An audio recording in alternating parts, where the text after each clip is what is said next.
Hello student, तो this is lecture number 2 और lecture number 2 है आपका प्रिपरेशन ऑफ एल्काइल हैलाइड।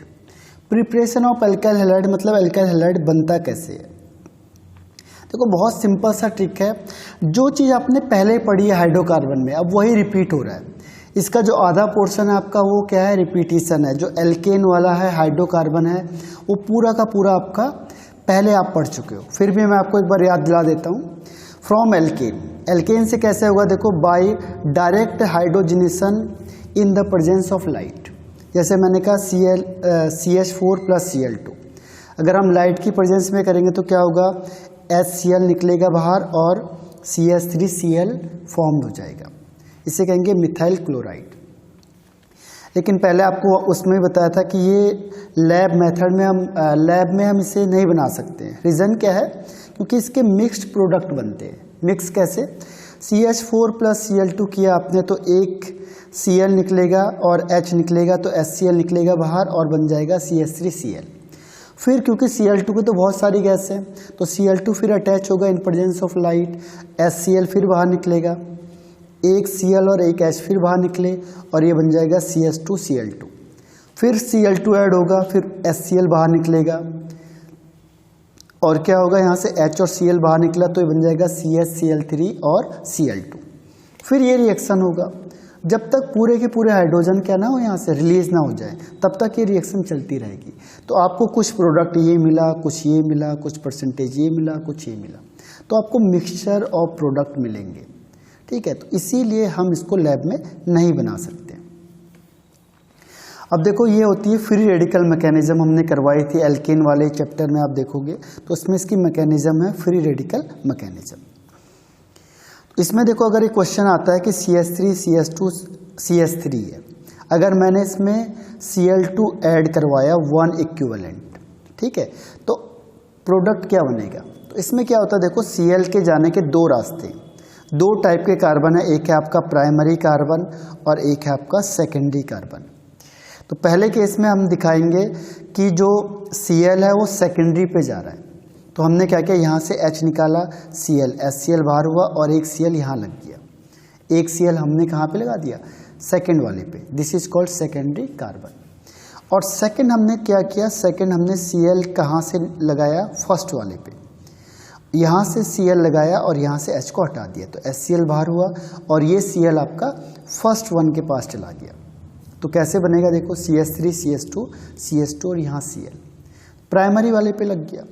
ठीक है, अब देखो ये 55% बनता है जनरल और ये बनता है 45%। ये मेजर है क्योंकि आपको पता ही क्या है, सेकेंडरी है और ये प्राइमरी है, ये है, तो ये माइनर बनेगा। लेकिन परसेंटेज देखो 55 एंड 45। ये भी मैंने आपको उसमें बताया था किसमें, कि प्रोबेबिलिटी वाला जो फैक्टर था कि क्लोरीन का रेशियो क्या होता है, ब्रोमीन का रेशियो क्या होता है, तो वो है सिलेक्टिविटी एंड प्रोबेबिलिटी। तो यहाँ पे देखो फ्री रेडिकल इन जनरल जो स्टेबिलिटी होती है 3 डिग्री, 2 डिग्री, 1 डिग्री। अब देखो ये क्लोरीन के साथ ये कॉन्सेप्ट कम चलेगा। मैंने एल्केन वाले में बताया था आपको। देखो यहाँ पे Cl2 ऐड करवाया आपने, इसमें CH3 CH, यहाँ CH3 CH2 और CH3। अब आपने ऐड किया इसमें, तो आप कहोगे कि देखो ये प्राइमरी है, सेकेंडरी है, टर्सरी है। तो Cl2 है जो Cl कहाँ आना चाहिए, टर्सरी में आना चाहिए। तो ये मेजर प्रोडक्ट बनेगा। लेकिन ये आंसर क्या हुआ, गलत हो जाएगा।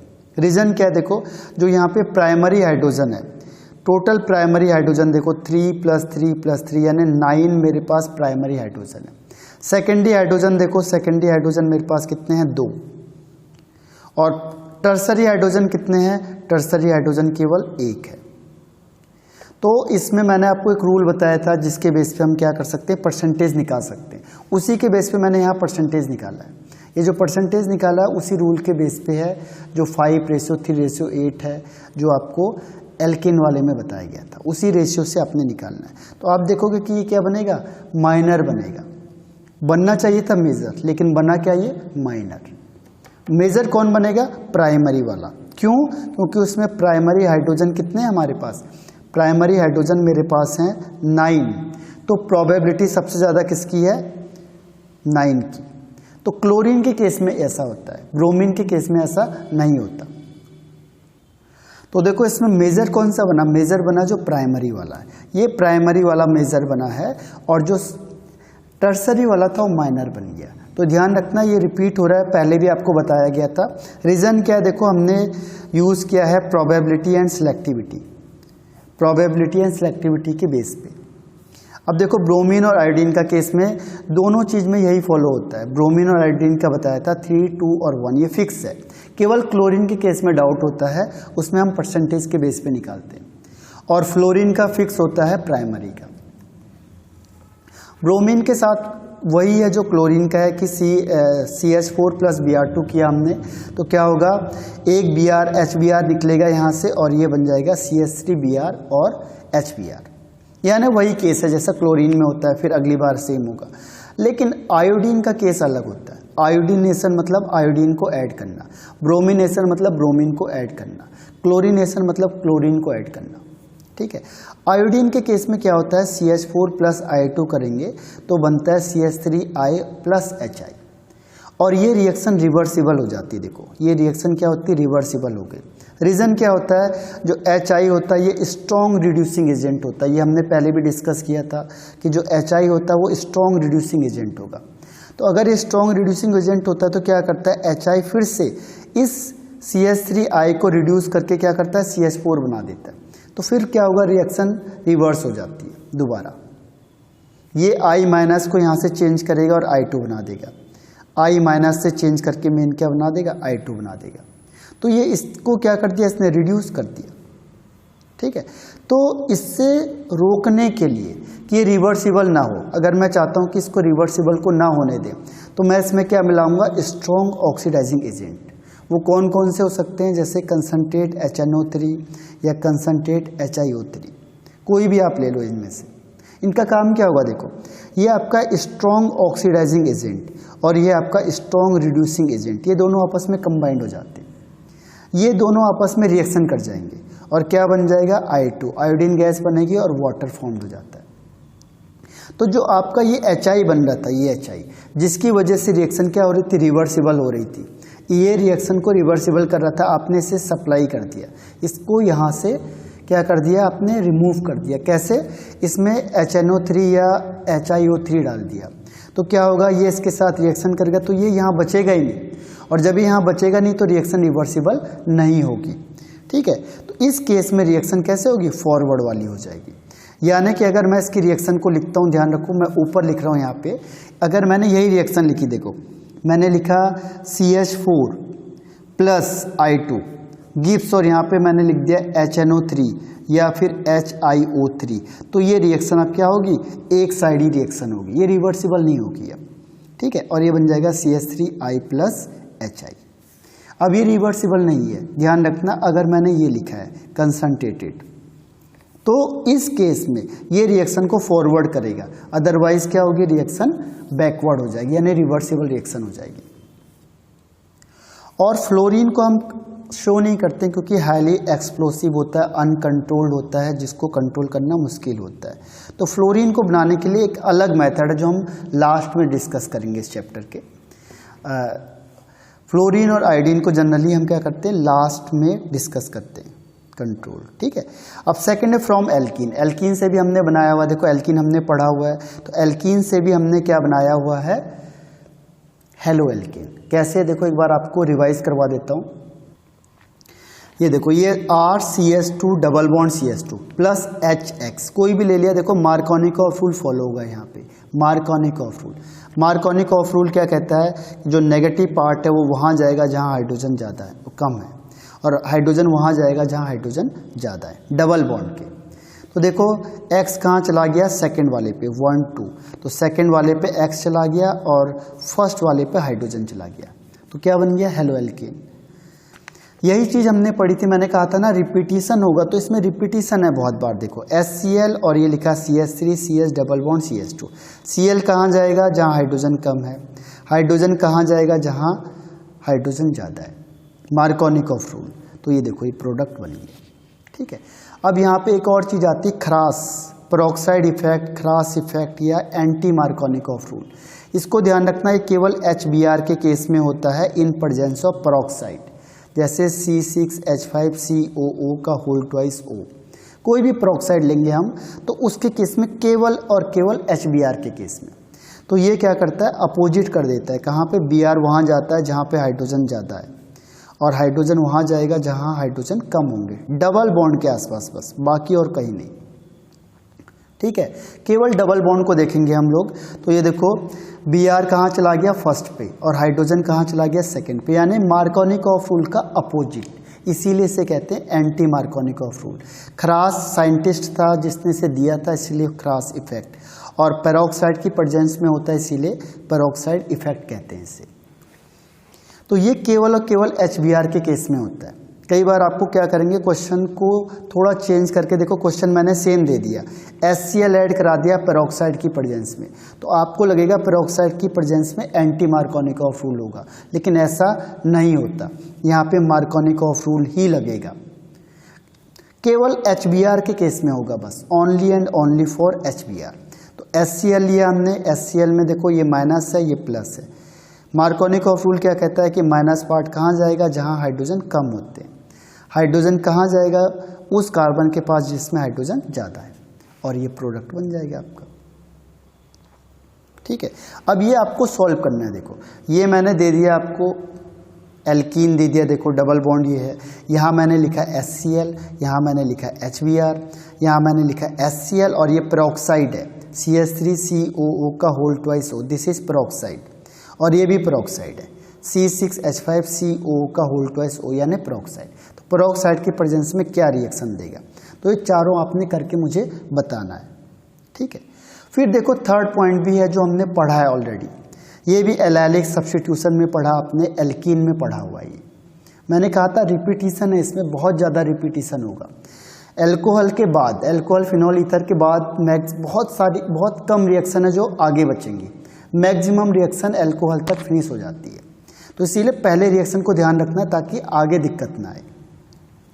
तो देखो एलाइलिक सब्स्टिट्यूशन, एलाइलिक हमने देखा कि जो कार्बन कार्बन डबल बॉन्ड होगा उसका next carbon, this is called allylic form.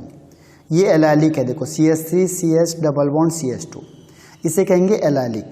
जो मिथाइल ग्रुप है ये कार्बन है, देखो कार्बन कार्बन का नेक्स्ट क्या है, डबल बॉन्ड है। अगर मैंने इसमें क्लोरीन को ऐड करूँगा किसी रिएजेंट के प्रेजेंस में तो क्या होगा, सब्स्टिट्यूशन होता है। यहाँ पे एडिशन रिएक्शन नहीं देगा, ध्यान रखना, यहाँ पे ऐड नहीं होगा। लेकिन किस केस में, जब आपको ये रिएजेंट पता कि कौन कौन से हम रिएजेंट को यूज़ कर रहे हैं, ये रिएजेंट मेन है बस। जो अगर मैं रिएजेंट को चेंज करूँगा तो क्वेश्चन का आंसर भी चेंज हो जाएगा। तो कौन कौन से रिएजेंट हम ले सकते हैं, देखो एक हेलोजन हम ले रहे हैं एट हाई टेम्परेचर, यानी 400 से 600 डिग्री सेल्सियस लिखा होगा, या फिर लिखा होगा उसमें हाई टेम्परेचर, उस केस में ये प्रोडक्ट बनेगा। या फिर दूसरा लिखा होगा NBS, NBS केवल किसके लिए होता है, ओनली फॉर ब्रोमीन, यहाँ पे केवल ब्रोमीन लगेगा बस, और कोई नहीं लगेगा। कंडीशन को ध्यान रखना, अगर लिखा है यहाँ पे NBS तो एलाइलिक सब्स्टिट्यूशन होगा और ब्रोमीन ही ऐड होगा बस, और कोई ऐड नहीं होगा NBS में। और अगर SOCl2 होगा, SO2Cl2, तो इस केस में केवल कौन सब्स्टिट्यूट होगा, एलाइलिक सब्स्टिट्यूशन होगा केवल और केवल Cl का बस, ये ध्यान रखना आप लोग। ठीक है, अब क्वेश्चन आपके पास आ गया, इस तरीके से दे दिया उसने, देखो CH3CH डबल बॉन्ड CH2, यहाँ पे लिखा उसने Cl2 400 डिग्री सेल्सियस पे, तो बताना है प्रोडक्ट क्या बनेगा। सेकेंड उसने यही लिखा और यहाँ पे लिख दिया SOCl2 SO2Cl2, फिर बताओ प्रोडक्ट क्या बनेगा। तीसरे केस में उसने लिख दिया Br2 और 500 डिग्री सेल्सियस, अब बताओ इसके साथ प्रोडक्ट क्या बनेगा। और चौथे में उसने लिख दिया यहाँ पे NBS और लाइट के साथ और हीट के साथ, तो प्रोडक्ट क्या बनेगा। ये आपको करना है क्योंकि हम पहले भी कर चुके हैं इसको, एलाइलिक वाले को, उसमें कंडीशन सारी लिखी हुई है, मैकेनिज्म सब दिखाया हुआ है आपको। तो और इसके बाद देखो एक और क्वेश्चन जो आपको सॉल्व करना है वो एडिशन रिएक्शन, ये सब कुछ देखो। Br2 को ऐड करेंगे CCl4 के प्रेजेंस में क्या बनेगा, यहाँ पे देखो Br2 को ऐड किया हमने CCl4 की प्रेजेंस में, ये एक चीज़ बनी, फिर उसको Br2 ऐड करना है, फिर बताओ क्या बनेगा। फिर थर्ड में भी क्या किया हमने, CH ट्रिपल बॉन्ड CH है, HCl ऐड किया, बताओ क्या बनेगा। फिर उसमें दोबारा HCl ऐड किया, फिर क्या बनेगा। यहाँ पे फिर यही है CH3 C triple bond CH HCl add करेंगे। जनरली देखो इसमें मार्कोनी का फुल फॉलो होगा, पहले ही बताता हूँ एडिशन में क्या होगा, मार्कोनी का फुल फॉलो होगा। ऐसी ये रिएक्शन देखो यहाँ पे भी CH3 C triple bond CH plus Br2 क्या बनेगा, फिर हमने Br2 ऐड किया, फिर क्या बनेगा, इन प्रेजेंस ऑफ CCl4। तो ये आपको करना है क्योंकि हमने पहले से पढ़े हुए हैं। मैंने कहा था ना रिपीटिशन है, तो ये सारा रिपीटिशन वाला आ रहा है आपके पास। पहला फर्स्ट जो पॉइंट है आपका पूरा रिपीटिशन बेस्ड है। अब जो सेकंड पॉइंट है वो डिफरेंट है आपके पास, सेकंड पॉइंट डिफरेंट है, ये ध्यान रखना। अब ये अल्कोहल वाले चैप्टर में आएगा तो वहाँ नहीं बताना पड़ेगा आपको, ध्यान रखो। ये मैं यहाँ बता रहा हूँ, ये अल्कोहल में भी आएगा, तो अल्कोहल में मुझे बताने की ज़रूरत नहीं पड़ेगी क्योंकि मैं यहाँ बता चुका हूँ। तो मैं डिटेल आपको यहीं बता रहा हूँ ताकि अल्कोहल में हम आपको ऐसे स्किप करें जैसे हमने पहले किया था। ये इससे पहले जो हाइड्रोकार्बन में आ चुका है तो अभी हमने उसे शॉर्ट में कर दिया। ऐसे ही अब अल्कोहल में ये आ रहा है, ये अल्कोहल चैप्टर में भी है, ठीक है, रिपीट होगा बार बार। तो इसको अब से ध्यान रखो कि जो अल्कोहल का OH ग्रुप होता है वो रिप्लेस या डिस्प्लेस हो जाता है किससे, क्लोरीन से, हेलोजन से डिस्प्लेस हो जाता है। किसकी प्रेजेंस में, देखो चाहे वो PCl5 हो, चाहे वो PCl3 हो, चाहे वो concentrated HCl and anhydrous ZnCl2 हो या SOCl2 हो, थायोनिल क्लोराइड। इनकी प्रेजेंस में क्या होगा, देखो इसको शॉर्ट में ये करते हैं ROH। अल्कोहल है उसमें OH ग्रुप होगा, OH ग्रुप को Cl ग्रुप यहाँ से क्या करेगा, रिप्लेस कर देगा, हटा देगा और क्या बना देगा, RCl। किसकी प्रेजेंस में, देखो concentrate HCl plus anhydrous ZnCl2 या फिर PCl3 ले लो या फिर PCl5 ले लो या फिर SOCl2 ले लो। इसमें से जो ये वाला है ये सबसे बेस्ट मेथड है, बेस्ट मेथड, यानी हम जनरली इसी मेथड को यूज़ करते हैं। ये सब रीज़न हम आगे डिटेल में बताएंगे आपको 1 by 1, ठीक है। तो ध्यान रखना है। अब 1 by 1 हम स्टार्ट करते हैं। देखो कंसनट्रेट HCl और एनहाइड्रस ZnCl2 होता है, इसे कहते हैं ल्यूकास रिएजेंट। तो हम स्टार्ट करते हैं पहला ल्यूकास रिएजेंट से। ल्यूकास रिएजेंट का मतलब होता है HCl एंड ZnCl2 का mixture, this is called Lucas reagent. अब बनता कैसे, देखो ROH था, हमने कंसनट्रेट HCl इसमें मिक्स किया in presence of anhydrous. Anhydrous का मतलब जिसमें वाटर नहीं होता है, हाइड्रस नहीं है, वाटर नहीं है, एनहाइड्रस मतलब रिमूवल ऑफ वाटर। ZnCl2 के प्रेजेंस में तो क्या होगा, देखो ये RCl के साथ मिल जाएगा, देखो RCl के साथ मिलेगा और HOH के साथ मिल जाता है। ये प्लस है, ये माइनस है, ये माइनस है, ये प्लस है, तो प्लस माइनस के पास और माइनस प्लस के पास, यानी H2O ग्रुप क्या होगा, यहाँ से फॉर्म्ड हो जाएगा और मेन क्या हमारे पास एल्काइल हैलाइड फॉर्म्ड होगा, ठीक है। अब इसमें देखो स्टेप बाय स्टेप रिएक्शन आपको बताते हैं, इसकी मैकेनिज्म क्या है। देखो मैकेनिज्म में स्टेप फर्स्ट क्या होगा, देखो स्टेप फर्स्ट में क्या होता है कि जो ROH है इसका इलेक्ट्रॉन पेयर, ऑक्सीजन के पास इलेक्ट्रॉन पेयर होता है और Zn के पास वैकेंट ऑर्बिटल, तो ये अपने इलेक्ट्रॉन को क्या करता है, Zn को शिफ्ट कर देता है।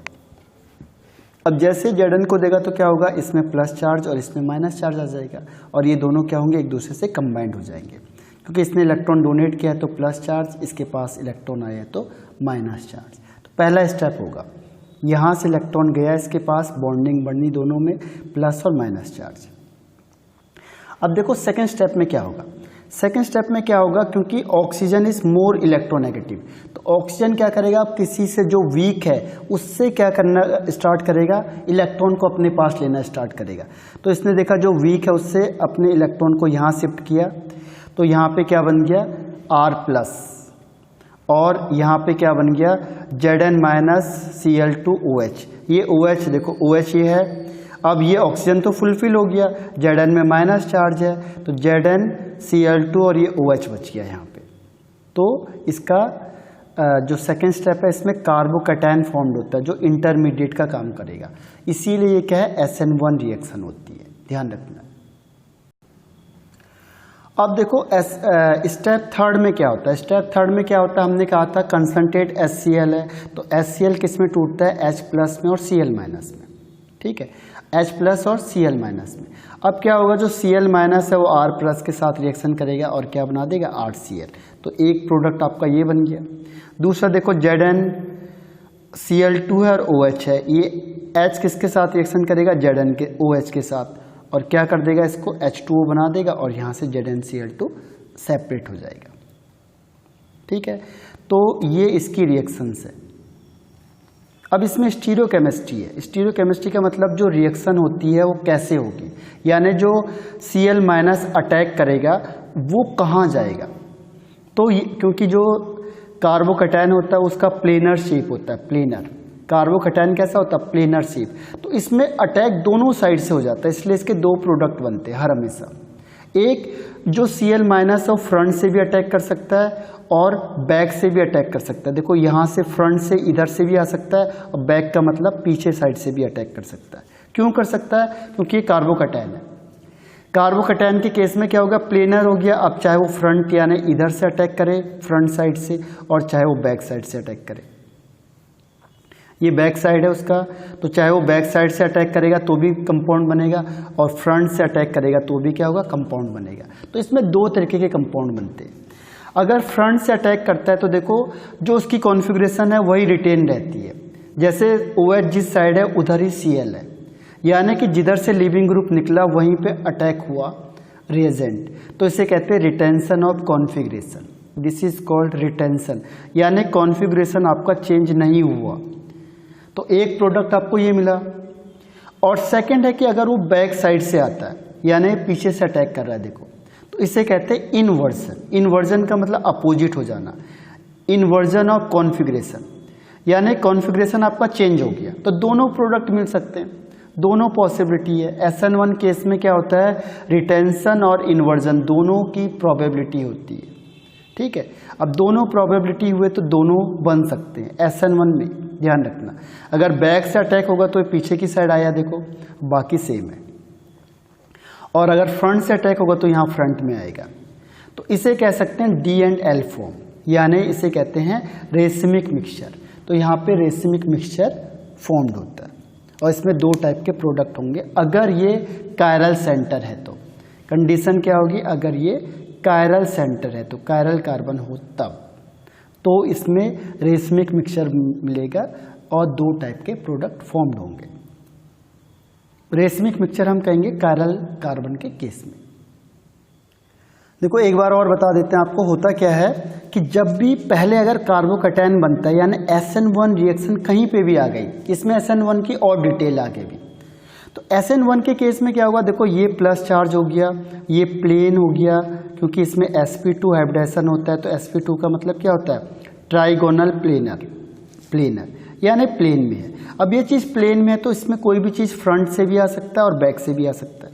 ठीक है, तो अगर सपोज करो Cl- कहाँ से आया, फ्रंट से आया, फ्रंट से आएगा तो क्या बनेगा, देखो Cl कैसे बनेगा, ये Cl फ्रंट से आ गया तो इस तरीके से बनेगा, और इधर के ही साइड OH था, OH भी उसी साइड है और Cl भी उसी साइड आया, तो इसे कहते हैं रिटेंशन, यानी रिटेन रखना। रिटेंशन वर्ड आया है कि जो कॉन्फ़िगरेशन है वो रिटेन है, ये ध्यान रखना, ये वर्ड कई बार आएगा अब, रिटेंशन। तो रिटेंशन ऑफ कॉन्फ़िगरेशन का मतलब जो कॉन्फ़िगरेशन पहले थी वही अब है। और दूसरा केस क्या हो सकता है, अगर वो बैक साइड से आएगा, यानी कि वो पीछे से अटैक कर रहा है, यहाँ से पीछे से अटैक करेगा तो क्या होगा, जो कॉन्फ़िगरेशन है वो अपोजिट हो जाएगी। देखो पीछे का मतलब इधर साइड से आना, तो जब वो इधर से आएगा तो क्या होगा कि Cl इधर आ गया और ये सेम हो गया, तो आपको दोनों प्रोडक्ट मिलेंगे। देखो कुछ परसेंट आपको 50% ये मिल गया, 50% ये मिल गया। तो इसे कहते हैं एक D फॉर्म एक L फॉर्म, इन दोनों को मिला के हम इसे क्या कहेंगे, रेसिमिक मिक्सचर। तो इसमें दो प्रोडक्ट फॉर्म हो जाएंगे और दोनों टाइप के होंगे, इसे कहते हैं इन्वर्जन।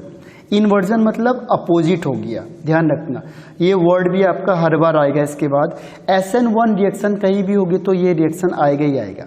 इसमें जो केमिकल प्रॉपर्टीज है उसमें भी ये वर्ड बहुत बार आएंगे।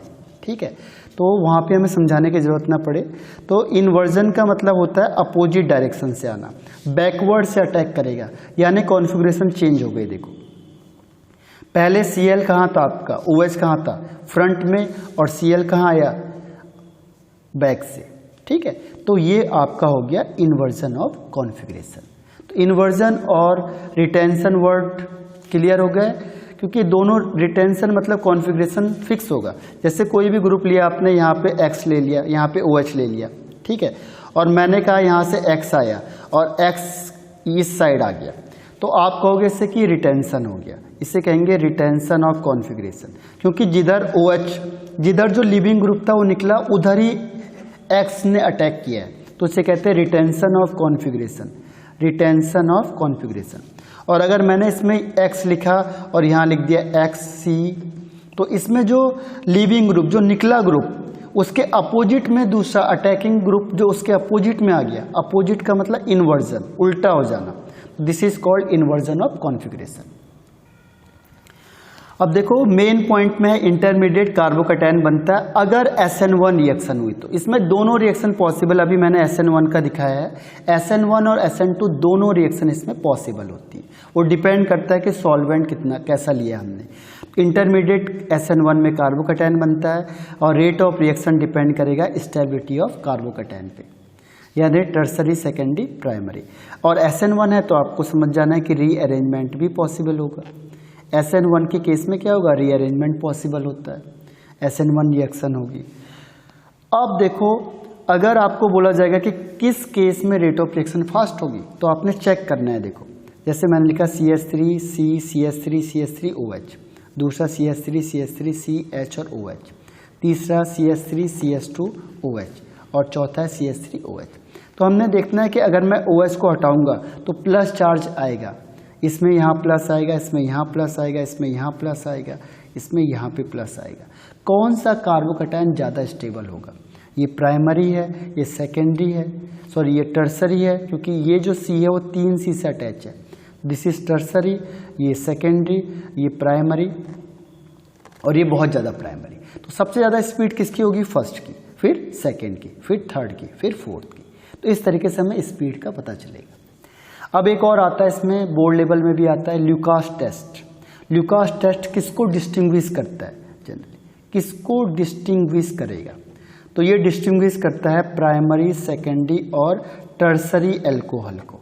प्राइमरी, सेकेंडरी और टर्सरी एल्कोहल को डिस्टिंग्विश करेगा केमिकली। कैसे? देखो टर्सरी एल्कोहल में ल्यूकास रिएजेंट डालेंगे तो इमीडिएटली प्रेसिपिटेट हो जाएगा, यानी व्हाइट पीपीटी बनेगी, यानी टर्बिडिटी बहुत जल्दी आ जाती है। जैसे आप इसको इसमें डालोगे तुरंत टर्बिडिटी आ जाएगी, ठीक है, व्हाइट पीपीटी यानी धुंधलापन दिखने लगेगा।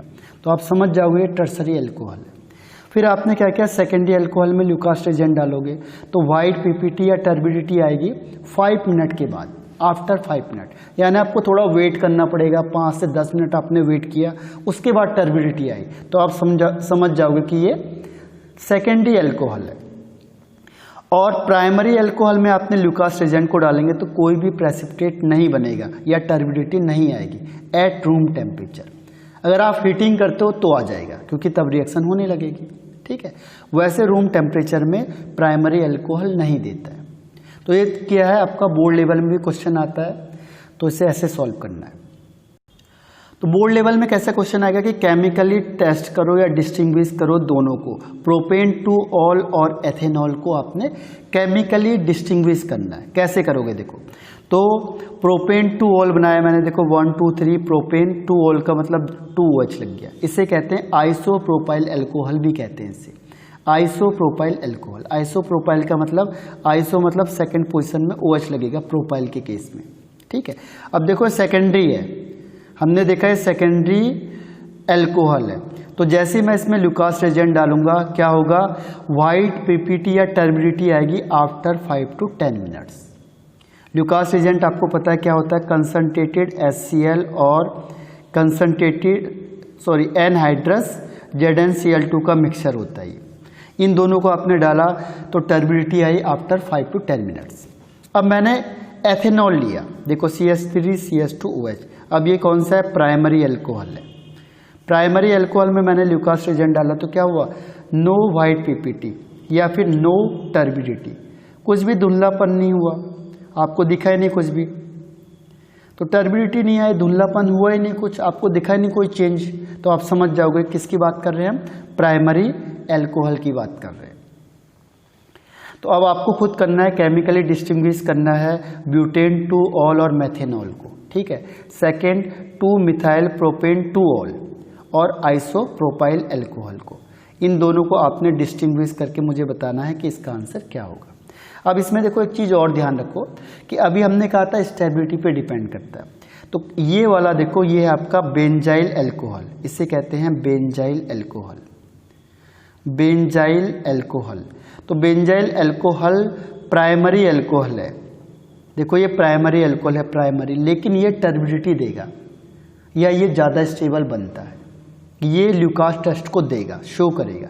रीज़न क्या है, देखो ये जैसे इसने OH को निकाला यहाँ पे प्लस चार्ज आ गया और ये रेजोनेंस शो कर सकता है, तो रेजोनेंस शो करेगा तो स्टेबल हो गया, और स्टेबल हो गया तो उस केस में क्या होगा, वो ल्यूकास एजेंट को, ल्यूकास टेस्ट को शो करेगा। ध्यान रखना जिसकी स्टेबिलिटी ज़्यादा होगी, जैसे टर्सरी की स्टेबिलिटी ज़्यादा होती है तो बहुत जल्दी क्या करता है, ल्यूकास टेस्ट देता है, यानी बहुत जल्दी PPT बनाएगा, तो ये भी जल्दी PPT बना देगा क्योंकि ये स्टेबल हो रहा है, ठीक है।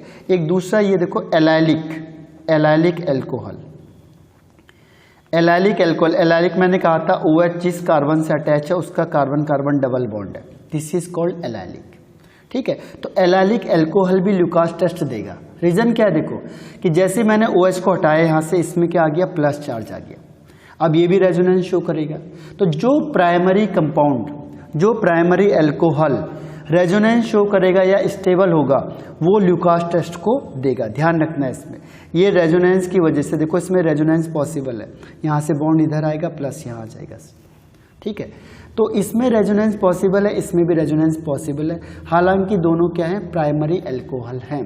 तो यहाँ पे थोड़ा सा आपको देखना पड़ेगा, अगर प्राइमरी एल्कोहल है और वो स्टेबल हो रहा है रेजोनेंस की वजह से, तो वो ल्यूकास टेस्ट को देगा, यानी उसकी रेट ऑफ रिएक्शन ज़्यादा हो जाएगी।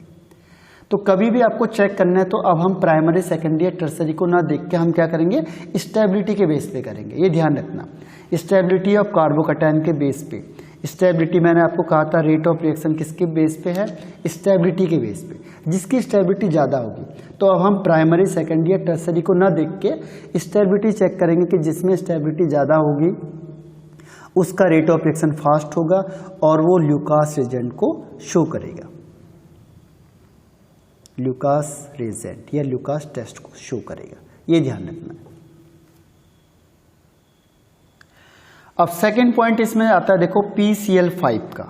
PCl5 गैसेस स्टेट में होगा अगर, तो क्या होगा, देखो ये ROH एल्कोहल में जैसे मैंने PCl5 डाला तो इसमें क्या बनता है, RCl बनता है, POCl3 बनता है और HCl बनता है, ठीक है। कोई भी ले लो आप, ये अल्कोहल ले लिया मैंने CH3 CH2OH, इसमें PCl5 मिलाया, तो ध्यान रखना है यहाँ से Cl इसको हटाएगा OH को, ये बनता है, यहाँ पे बनेगा CH3 CH2Cl, जहाँ पे OH था वहाँ से क्या होगा, OH हटेगा Cl आ जाएगा और ये बनेगा POCl3 और HCl, ये दोनों तो बनेंगे।